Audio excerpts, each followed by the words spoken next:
ٹھیک ہے جی، بہت بہت شکریہ صبا مجید صاحبہ کینیڈا سے پوچھتی ہیں عدت گزارنے کی فضیلت بیان فرما دیں مفتی سے۔ عدت گزارنے کی فضیلت اللہ کا حکم ہے قرآن مجید میں، عدت کے احکام اللہ نے خود بیان کیے۔ طلاق کی عدت بھی قرآن میں منصوص ہے، اور جو موت کی عدت ہے وہ بھی خود قرآن میں ذکر کی ہے۔ کچھ مسائل ایسے ہوتے ہیں جو احادیث میں ہوتے ہیں، کچھ مسائل ایسے ہوتے ہیں جو نہ قرآن میں صراحتاً نہ حدیث میں فقہا نے استنباط کیے ہوتے ہیں، نکالے ہوتے ہیں، اور کچھ مسائل ایسے ہیں جو قرآن نے خود تفصیل سے بیان کر دیے۔ تو عورت پر جو عدت لازم ہے، چاہے وہ طلاق کی ہو چاہے وہ شوہر کے مرنے پر ہو، وہ عدت خود قرآن نے بیان کی ہے۔ اور اس لیے عورت کا عدت نہ گزارنا یہ بہت بڑا جرم ہے، بہت کبیرہ گناہ ہے یہ۔ اور عدت گزارنا یہ ظاہر ہے اللہ کے حکم کو فالو کرنے کی بات ہے، کیونکہ اس میں اللہ کے حکم کی اتباع اور فرما برداری کے علاوہ کچھ اور اس کا کوئی مقصد نہیں ہوتا۔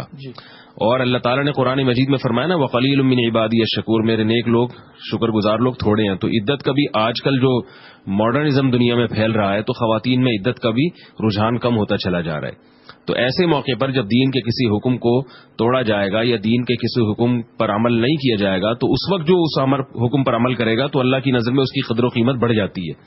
تو اس لیے اس دور میں اگر خواتین عدت کے حکام کی مکمل رعایت کریں تو ان کو یہ سوچنا چاہیے کہ ان کے لیے خوشخبری ہے، انشاءاللہ ان کو زیادہ اجر ملے گا پہلے زمانے کی عورتوں کی نسبت، کیونکہ اس حکم پر آج کل عمل ہو نہیں رہا، یعنی ہو تو رہا ہے الحمدللہ، بہت ہو رہا ہے، لیکن آہستہ آہستہ جو ماڈرن طبقہ ہے نا اس میں یہ چیزیں ختم ہو رہی ہیں۔ جی ٹھیک ہے، بہت بہت شکریہ۔ مصعب علی گڑھ سے عبدالواحد صاحب کا سوال ہے، اگر شوہر کی وفات ہوئی اور بیوی حاملہ تھی تو کیا وضع حمل کے بعد بھی 4 مہینے 10 دن سوگ منانا ضروری ہو؟ یہ کسی نے ایک سوال پوچھا ہے، اگر آپ کہیں تو میں درمیان سے لے لیتا ہوں سوال۔ یہ غلام حبیب صاحب کہہ رہے ہیں کہ ابقری پیج والے نے جسم سے جادو بیماریاں ختم کرنے کے لیے اپنے ناخن کاٹے اور سفید کپڑے میں لپیٹ کر انا للہ دعا پڑھ کر دفن کر دی، ایسا کرنا ٹھیک ہے؟ تو یہ تو ایسا موضوع ہے جس پر آپ کو پتا ہے کہ میں تھوڑا سا جذباتی ہو جاتا ہوں، تو ان تمام دوائیں بچوں کی پہنچ سے دور رکھیں، ٹھیک ہے نا، ان چیزوں کا کوئی فائدہ نہیں۔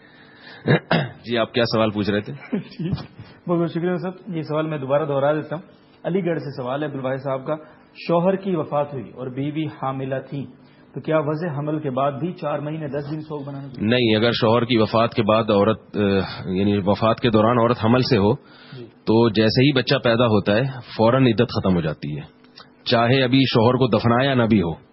حدیث میں آتا ہے کہ شوہر اگر تختے پر ہے اور غسل دیا جا رہا ہے اس کو، اور اسی دوران اس کی بیوی کے ہاں ولادت ہو گئی تو اسی وقت عدت اس کی ختم ہو جائے گی۔ ٹھیک ہے، بہت بہت شکریہ مجھ سے